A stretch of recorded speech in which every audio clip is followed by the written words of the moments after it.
नमस्कार, मैं Meenal. Daily news में आप सभी का स्वागत है। तो चलिए नजर डालते हैं आज के कुछ मुख्य समाचारों पर।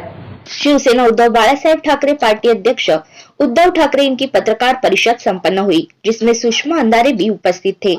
आइए देखते हैं इस पत्रकार परिषद में किन मुद्दों पर चर्चा की गई। तुम्हाला मध्ये थोडंसं थोडक्यात घ्यायला सांगितलं, कारण परत प्रेसची त्यांच्या वेळेची मर्यादा आहे।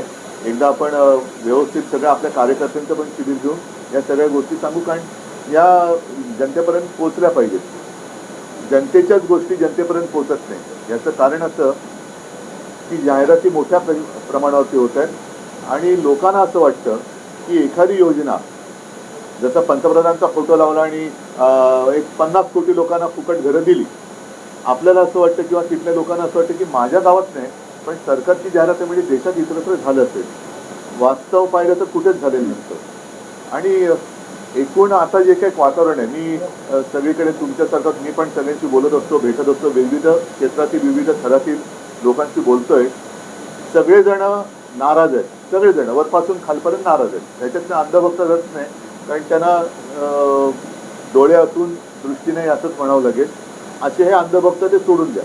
पण नाहीतर उद्योगपती आहेत, शेतकरी आहेत, कामगार आहेत, सगळ्यांमध्ये असंतोष आहे आणि तरी देखील त्यांचा असं थोडासा समज केला जातोय की काय करणार, पण ईव्हीएमनी हे जिंकू शकतात।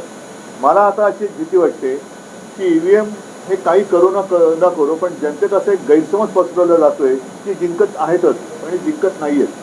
कारण आता तुम्ही वस्तुस्थिती सांगितली, वस्तुस्थिती पाहिली, जर दुर्दैवाने ईव्हीएमचा घोटाळा करून जिंकले तर देशात मोठा असंतोष येईल, देशात मोठा असंतोष येईल। कारण हा शेवटी जनता हा सगळ्यात लोकशाहीचा मोठा घटक असतो। क्रांती म्हणतात ते मी अनेकदा सांगितलेले, क्रांती नेते नाही करत, क्रांती जनता करते। आणि जनतेच्या मनाविरुद्ध जसं आता चंदीगडमध्ये त्यांनी प्रयत्न केला, अगदी काल परवाकडे कुठे हिमाचल, तिथेही प्रयत्न केला। म्हणजे तोडा फोडा झोडा तुरुंगात टाका आणि राज्य करा, हे जास्त टिकणार नाही। आणि जर जनतेच्या मनाविरुद्ध ईव्हीएमचा घोटाळा करून हे जिंकले तर देशामध्ये मोठा असंतोष हा भिडकेल आणि मला त्याची चिंता वाटते। आणि म्हणून मला असं वाटतं की आपण जनतेच्या सोबत आहोत, जनतेला आपल्याबद्दल विश्वास आहे, ते फार मोठं आपल्या आयुष्यातलं भांडवल आहे। एकूणच काल सगळ्यात आधी भारतीय जनता पक्षाने मला वाटतं की 95 का 155 जणांची यादी जाहीर केली। नाही, ते घराणेशाही तर भाग वेगळा, पण मला एका गोष्टीचं मोठं आश्चर्य वाटलं की अगदी सुरुवातीच्या काळात, म्हणजे खरंच सांगतो तुम्हाला, मोदीजी असतील, अमित शहाजी असतील, यांची नावं सुद्धा मी जेव्हा ऐकली नव्हती त्यावेळेपासून मी नितीन गडकरींचं नाव ऐकलंय आणि त्यांच्यासोबत काम केलेलं आहे। भारतीय जनता पक्षाचा एक निष्ठावंत कार्यकर्ता, आणि त्यांनी शिवसेना प्रमुखांचं जे स्वप्न होतं मुंबई पुणे रस्ता, हे विक्रमी वेळेत पूर्ण करून दाखवलं। अशा माणसाचं नाव पहिल्या यादीत नाहीये, पण ज्याच्यावरती बेहिशोबी संपत्ती जमा केली म्हणून आरोप केले होते त्या कृपाशंकर सिंगाचं नाव आहे। ही आजची भारतीय जनता पार्टी आहे।